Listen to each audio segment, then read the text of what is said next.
¿Qué tal? ¿Cómo están? Bienvenidos otra semana más a Vigo a Debate en Localia Televisión. Hoy vamos a hablar sobre, porque hemos tenido aquí muchas veces en el programa a emprendedores, empresarios jóvenes que bueno, pues tienen ideas y deciden en ese arranque de valor, en ese arranque valiente que siempre decimos, pues llevar esas empresas, pues hacerla realidad. Muchas veces, ya lo hemos comentado, pues siempre estamos con amigos y a lo mejor decimos, había que inventar algo para esto de aquí, había que inventar para el otro, pero la mayoría de las veces la verdad es que no lo hacemos. Bueno, sí que hay un grupo de valientes que se atreven a hacerlo, pero hoy queremos centrarnos en una parte muy especial de estos emprendedores, de estos empresarios que deciden llevar sus ideas al mundo empresarial y convertirlas en una realidad en definitiva, y es esos empresarios que además optan por una vía medioambiental, la vía sostenible, algo que la verdad no solamente es muy necesario en este momento en el que nos empiezan a llegar noticias, además cada vez más preocupantes sobre la situación del medio ambiente, sino que además es una iniciativa que desde aquí, desde los medios y desde Localia también queremos aplaudir. Se celebraba hace 2 semanas en Vigo, precisamente, el Green Weekend, que era un certamen, un concurso precisamente para premiar este tipo de iniciativas. Son muchas las empresas que se han presentado y hoy tenemos a 3 de esas personas, de esos emprendedores que han decidido presentarse a esta iniciativa con nosotros. Nos acompaña Jonathan González del...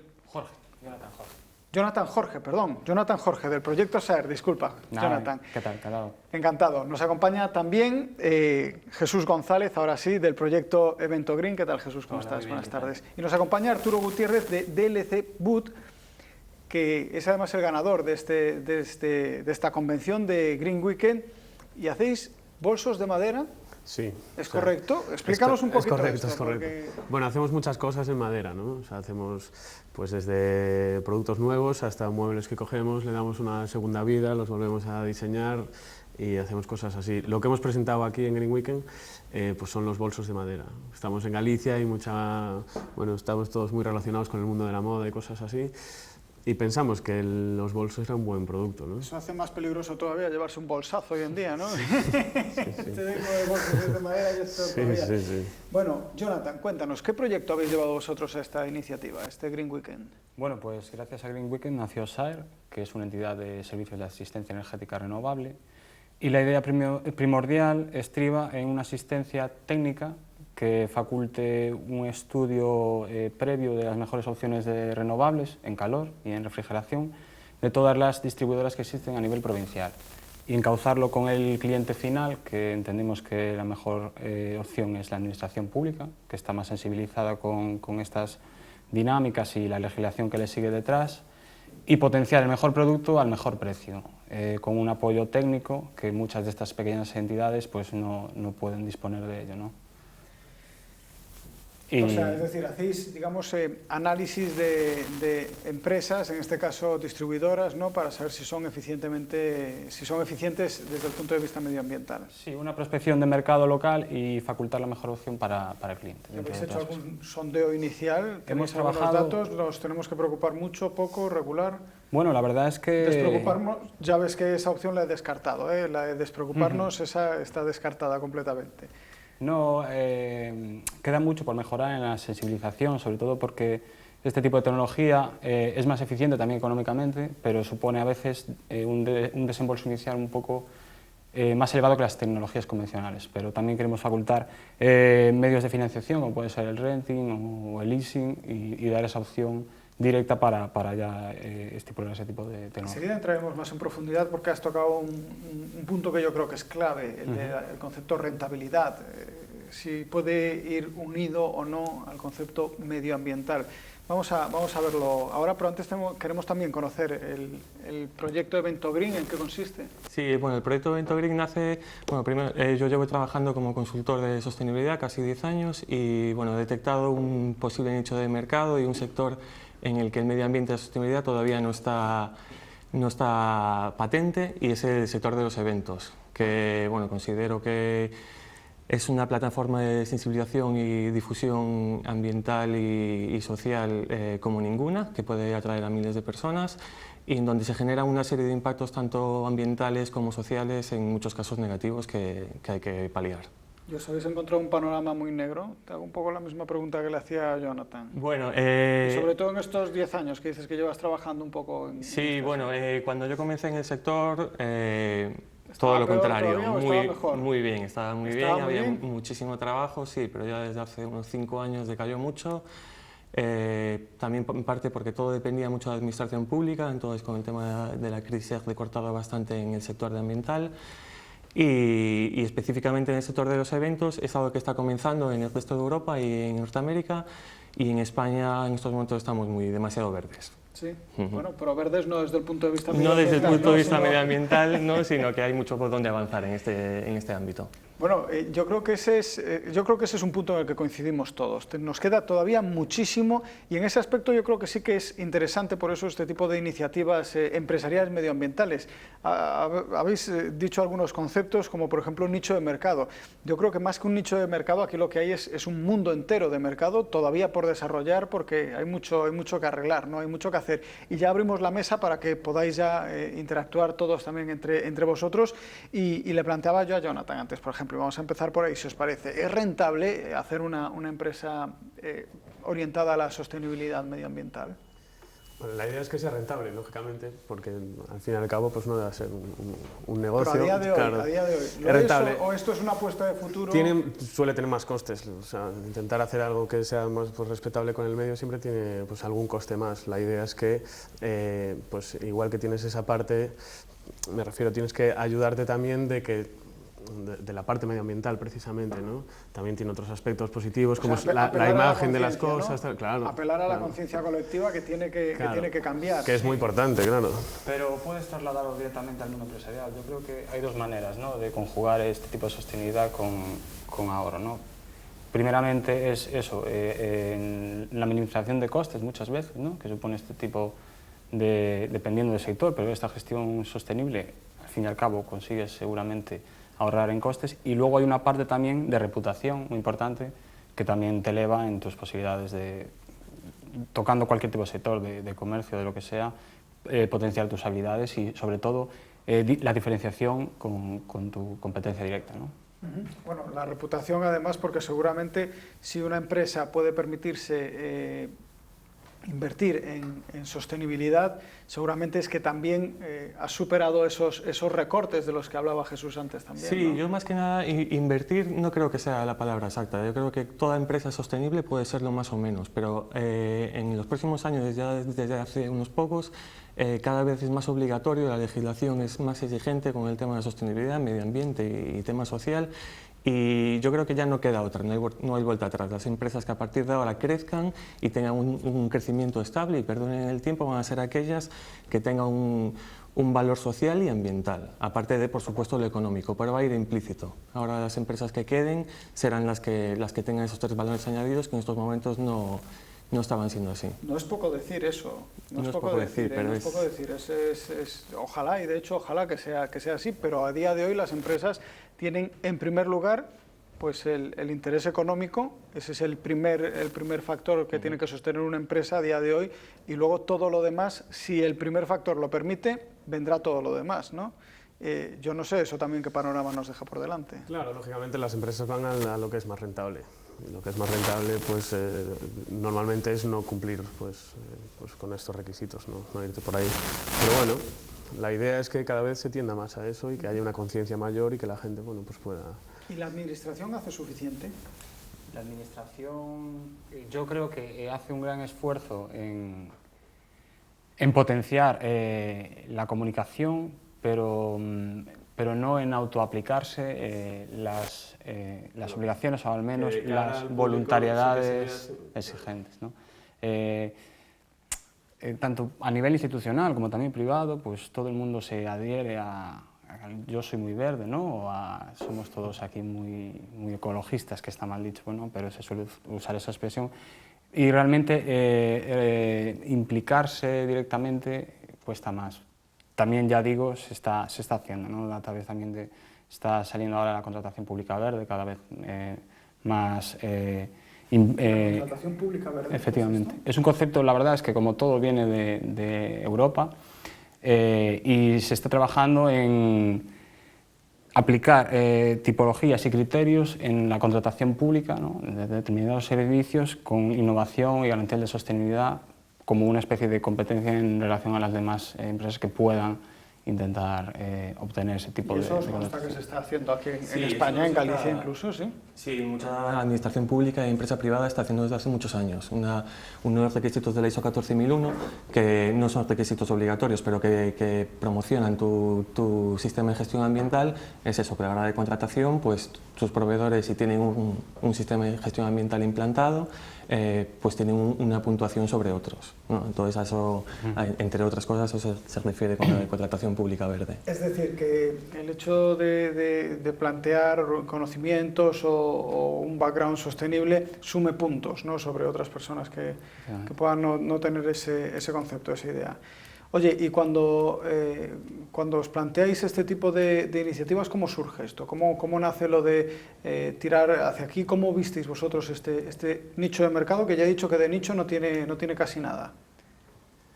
Bueno, en mi caso, por necesidad básicamente, o sea, bueno, ya hacía muchas cosas con madera antes y decidí que tenía que hacer un producto, tenía que hacer algo un poco distinto, algo diferente y lógicamente pues vi esa oportunidad, ¿no? Porque bueno, no hay productos muy parecidos y creí que podía entrar bien en el mercado. ¿Y qué tal? Pues llevo muy poquito tiempo, pero de momento bien. ¿De momento bien? Bien, nos sostenemos de momento. ¿Y cómo hacéis, por ejemplo, en el caso de los bolsos, por ejemplo? ¿Montáis un comercio online? Tenemos por una parte la tienda online y por otra parte pues vendemos a través de tiendas normales, vamos.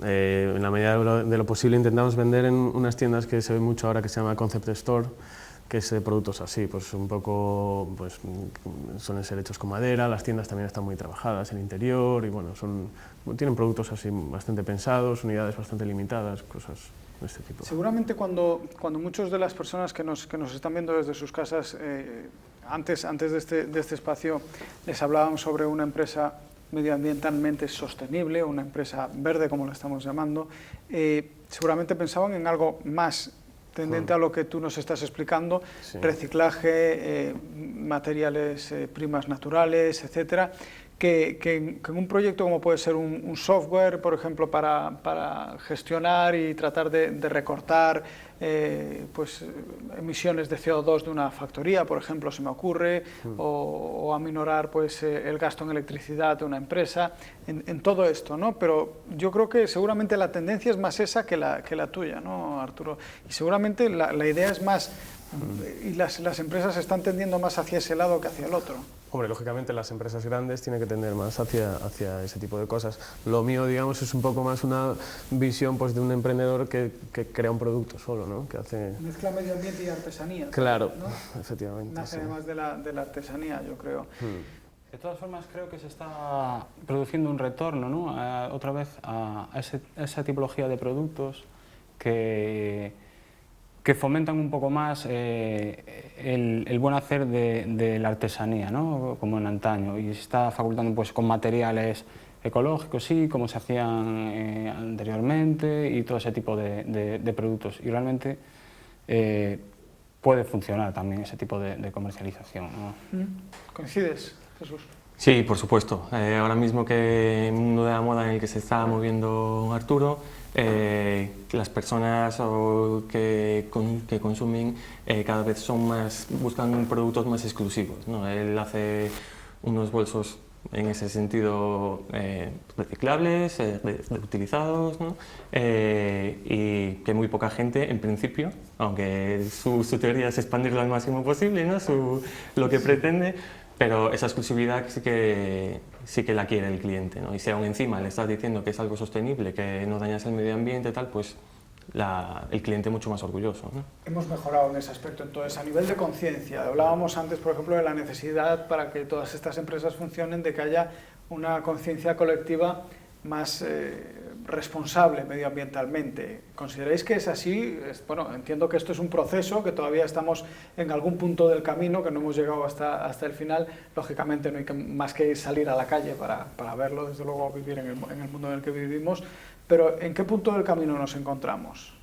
Bueno, yo creo que a nivel sostenibilidad en la ciudadanía, en España y en Galicia en concreto, estamos muy verdes, como decía antes, otra vez, o sea, pues en un 3 se podría decir sobre 10. Un 3 sobre 10. Sí, con respecto sobre todo a otros países donde ya la cultura de sostenibilidad, tanto ambiental como social, está muy implicada la gente, muy integrada, ¿no? Aquí vemos el tema sostenible como algo que nos va a costar más, como algo que, bueno, lo hacen porque es verde y si es verde, bueno, son estos ecologistas. Aún está esa idea muy impregnada en la gente. Es cierto, cuestan más las cosas cuando tienen que ser no, cuesta algún tipo de productos que sí son ecológicos o son muy especiales. Estoy pensando, el primer contacto que yo creo que todos hemos tenido con el medio ambiente fueron los folios reciclados. Yo creo que es así la primera gran cosa que apareció en nuestra vida y que decíamos, ¿esto por qué ocurre y tal? Y desde luego eran mucho más caros que los folios hechos con... ¿Por qué coger papeles, coger muchísimos papeles, unirlos y hacer papel nuevo es más caro que irte a una selva, talar los árboles, cortarlos en muchos trocitos, hacer las astillas y con esas astillas pasar todos los procesos químicos que tienen que pasar y ponerlos en el mercado? Lo que se lleva haciendo es lo segundo, ¿no? O sea, lo que se lleva haciendo desde hace muchos años es lo segundo y ahora es cuando dicen, bueno, vamos a adaptarnos a hacerlo de forma más sostenible, ¿no? Entonces tienen que, teniendo ya una tecnología y una forma de hacer las cosas, tienen que reinventarse un poco para hacerlo más sostenible. Si hubiesen empezado por aquí, sería igual. O sea, por la inercia. Claro. Es por la propia inercia. ¿Coincidís vosotros? Yo creo que el sistema está montado así y ahora mismo para que esas grandes magnates, esas grandes empresas no caigan, hay que mantenerlas. No sé, es una teoría como cualquier otra. Los precios los pone el empresario, en este caso el empresario que fabrica los folios reciclados o en este caso Arturo o tú o vosotros sois los que ponéis vuestros precios, ¿no? En cierto modo. No creo que, vamos, no se me ocurre, sino más bien todo lo contrario, que el Estado os obliga a poner unos precios más caros por el hecho de ser sostenibles. Vamos, más bien será lo contrario. Y luego hablaremos, porque hablabais del compromiso de la Administración, veremos si realmente hay bonificaciones que inviten desde luego a todo eso. Jonathan, ¿qué vas a decir? Sí, quería plantear que, bueno, en el propio concepto de desarrollo sostenible hay que intentar impregnar la concienciación en el sentido de que hoy quizá podremos comprar los folios nuevos, pero si seguimos con este tipo de gestión, igual en X años vista ya no sería posible.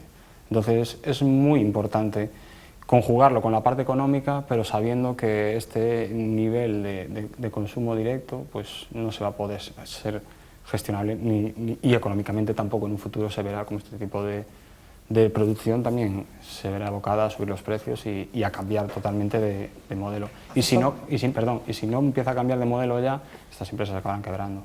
Decía, hace falta eso, hace falta que la gente, digamos, le vea los colmillos al lobo para que empiece a reaccionar. Es cuestión de tiempo, ¿no? Está fallando tanto la comunicación, por ejemplo, hablabais antes de la comunicación, está fallando tanto la comunicación por parte del Estado, de las administraciones, incluso de los colectivos ecologistas que llevan muchos años dando la voz de alarma.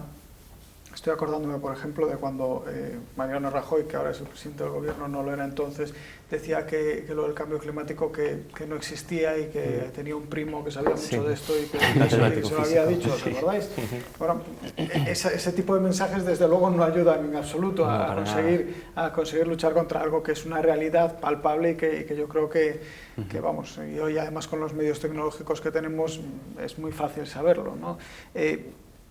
Y entonces, antes de que se me vuelva a ir el hilo, ¿las administraciones están enviando mensajes correctos a la sociedad o para pasar de ese 3 al 4 todavía falta mucha implicación por parte del gobierno, del Estado? Jonathan, por ejemplo. Bueno, yo creo que las órdenes vienen de arriba, ¿no? A nivel institucional... Las empresas, las multinacionales, tienen presionado al gobierno, ¿es eso lo que estás planteando?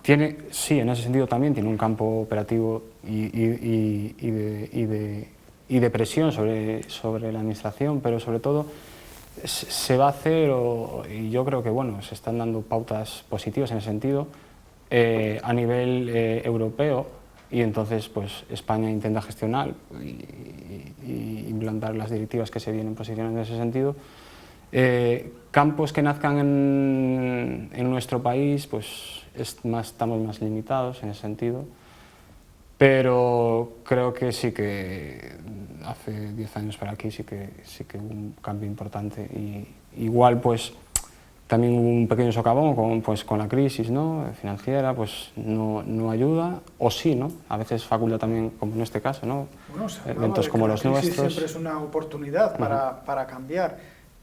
No sé si lo ha sido o no, la hemos aprovechado esa oportunidad, la hemos aprovechado, se ha producido ese cambio, lo habéis notado vosotros, que resurgís de la crisis, que sois un poco el árbol que nace de las cenizas, ¿no? No es fácil, yo creo que con la crisis, por lo menos en el sector en el que yo me muevo, es aún mucho más complicado hacer proyectos ambientales o proyectos sostenibles. Lo que buscamos es ahorrar, ¿no? Sí, entras por la puerta de cualquier empresa con sostenibilidad, no, me va a costar dinero. Claro. Ya no quieren enterarse ni de que la sostenibilidad puede ahorrarle costes. No dicen, no quiero ni ese sello, ni quiero nada. Dos conceptos además que van ligados, como son sostenibilidad y largo plazo, ¿no? Porque realmente el ahorro generalmente es a medio o largo plazo, no es un ahorro inmediato, porque tú le dices a un empresario, oye, es que mañana te vas a ahorrar 400 euros en gasto de electricidad si cambias todos los LED y cambias toda la iluminación, pones LED, pones además sensores de movimiento para que las luces se vayan apagando, etcétera, etcétera. No, el retorno económico es a medio o largo plazo porque tienes que hacer una inversión inicial, como decía Jonathan antes explicándonos también su proyecto. Y a nivel comunicativo, ¿qué está fallando? Bueno, yo creo que la administración pública tiene muchísimo que hacer aún. Y luego que a lo mejor a nivel cultural los españoles somos muy dejados en ese sentido. Sí, ¿no? Yo creo que eso tiene gran parte de culpa también. Pero bueno, la administración pública debería dar ejemplo. Hay muchísimo que hacer. Ellos pueden hacernos demostrar a las empresas y a los ciudadanos que las cosas se pueden hacer de otra manera, creando a su vez así más puestos de trabajo, sociales y ambientales, y es la tendencia. En otros países esto no falla. En su día hablamos aquí en este programa con científicos y personas de grupos ecologistas sobre la isla de plástico que dicen que está circulando por el océano y aquel proyecto Malespina. Teníamos a un científico implicado en el proyecto Malespina y que había participado en el proyecto y había ido con ese barco navegando en busca de esa isla de plástico. Nos decían que si todas las bolsas de plástico que desde Vigo se tiran al mar en un año se pusieran una delante de otra, llegaría esa línea hasta Nueva York y volvería. Y yo creo que es un dato que asusta, ¿no? y que dice muy poco de esa conciencia colectiva de la que estábamos hablando. Hay que ser optimista, desde luego, y yo lo soy, y creo que vosotros, de hecho, si os habéis embarcado en esos proyectos en los que estáis, también lo sois, pero desde luego coincido contigo en que algo está fallando en la comunicación, y ese dato, por ejemplo, que es un dato que yo creo que se podría utilizar porque es muy gráfico para mentalizar a la gente de que realmente hay un problema y que estamos haciendo las cosas mal muchas veces, no se está aplicando todo eso, ¿no? No está aplicando. Y no sé si la culpa la tiene, como dice Jonathan, la influencia de otras multinacionales, obviamente con otros intereses, para que en lugar de fabricar bolsos de madera y con productos reciclados, se sigan haciendo las bolsas y los bolsos de plástico, no sé si de piel o de lo que corresponda, pero bueno, al margen de eso, la administración tiene también que tener la presión de la sociedad, y yo creo que nos está produciendo esa presión. Sí, son los dos, lo que comentaba, son los dos casos, ¿no? La administración pública no hace mucho y tampoco se le exige demasiado desde ese punto de vista. Ese dato que comentabas tú de las bolsas de basura de aquí a Nueva York y vuelta, lo vemos, mucha gente lo sabe, o se lo puedes ir a contar a alguien, y lo que normalmente te contesta es, bueno, lo veo muy de lejos, dice, ¿eso cómo me afecta a mí? Entonces no hay un retorno. En realidad lo que te preguntan es, ¿pero voy a poder ir por ese puente a Nueva York? Claro, está, pues qué bien, pues cogemos el coche para allí o subamos a la isla de basura que está en el Pacífico. O sea, no hay ni esa conciencia todavía. Entonces sí que a lo mejor el primer paso que debería dar la administración sería esa difusión y sensibilización, ¿no? Y crear esa conciencia colectiva de que con esto se puede hacer más y mejor. ¿Vosotros cómo lo veis? Yo creo que el problema es la conciencia general de la gente, o sea, todo el mundo pues, tiene su opinión y hasta ahora es un poco lo que decía antes Jesús, ¿no? La gente que pues al principio te tacha un poco de eso, de ecologistas, que también decía Jonathan, y ya es que no tiene nada que ver con eso, o sea, ya no es pensar de una forma o de otra, simplemente es estar concienciado con algo que antes o después va a pasar. Lo que pasa es que mucha gente piensa, bueno, como yo no lo voy a ver, pues tampoco me va a afectar mucho, ¿no? Bueno, pero claro, muchos tenemos hijos que a los que lógicamente, les si es queremos que dejar un mundo se trata de eso, por lo menos igual que el que nosotros hemos heredado, Claro, como mínimo, desde luego nunca peor. Y sí que es verdad que tenemos esa sensación de que lo que ocurra mañana, pues ya vendrá mañana, si claro, viene y si ya no, cambiarán pues las nada. cosas o ya habrá alguien que lo arregle. Bueno, hablábamos también de la sensibilidad de la administración y planteábamos también el tema de las ayudas, porque aquí la verdad es que la administración da ayudas para muchísimas cosas, desde luego la mayoría cosas positivas y que tenemos que aplaudir, la integración de personas con discapacidad, etcétera, etcétera. Pero ¿hay ayudas suficientes para empresas, por ejemplo, que tienen, en vuestro caso, proyectos sostenibles o para la sostenibilidad de otras empresas? ¿O hay ayudas para que una empresa se replantee el cambiar, por ejemplo, toda su instalación eléctrica para conseguir mayor eficiencia? ¿Esto cómo está? Seguro que, Jonathan, tú seguro que lo controlas más. Bueno, hay ayudas y también creo que hay desconocimiento de las mismas, ¿no? Creo que en el mismo sentido de viene esta línea de comunicación, hay que dar a conocer con mayor rigor las existentes y sobre todo hacer un seguimiento de cómo están funcionando, ¿no? Porque creo que sí que puede haber determinadas partidas, ya no vamos a entrar en si muy altas o no, pero que no se está evaluando si realmente consiguen el objetivo último de las mismas, ¿no? Y creo que es un factor importante pues, para mejorarlas y ver si son suficientes o no, ¿no? Es decir, es como si uno monta una empresa para vender un producto, pero si no hace un plan de comunicación adecuado, no sirve para nada. Volvemos otra vez a hablar de la comunicación en las administraciones. Sigue siendo un problema. Si las empresas no saben que existen esas ayudas, así también doy yo ayudas, ¿no? Me lo callo, no se lo digo a nadie, no lo publicito en ningún lado y entonces no pueden acceder. Es casi como no dar ayudas, casi. Tienes que al final acudir a una empresa que te asesore sobre cómo acudir a esas ayudas y siempre al final hablamos de lo mismo, de meter más dinero, porque al final le tienes que pagar a un tercero para que siga haciéndolo, ¿no? Sí, sin embargo yo creo que ese concepto de las ayudas no tiene mucho sentido en el mercado en que existe hoy en día, ¿no? Hasta hace muy poco todo el mundo sí que buscaba ese tipo de ayudas para levantar su negocio o algo similar, pero muchas empresas solo dependían de esa ayuda. La ayuda hay que verla como algo para iniciar o algo para hacer una mejora específica. Aún existe la cultura empresarial hoy en día que las ayudas... en la Unión Europea. Claro, pero aún existe ese concepto aquí que la ayuda es y yo voy a estar de beneficio de ella. No, claro, la administración pública en ese sentido también quiere evitar eso. ¿No? Es decir, yo no voy a levantar las empresas que vayan mal. Un negocio sostenible, sí o sí, independientemente de ayudas. No voy a ayudar a solventar año a año con ayudas a esa empresa. Vamos a hacer un alto en el camino para hacer una pausa para publicidad y enseguida volvemos y seguimos hablando sobre este asunto.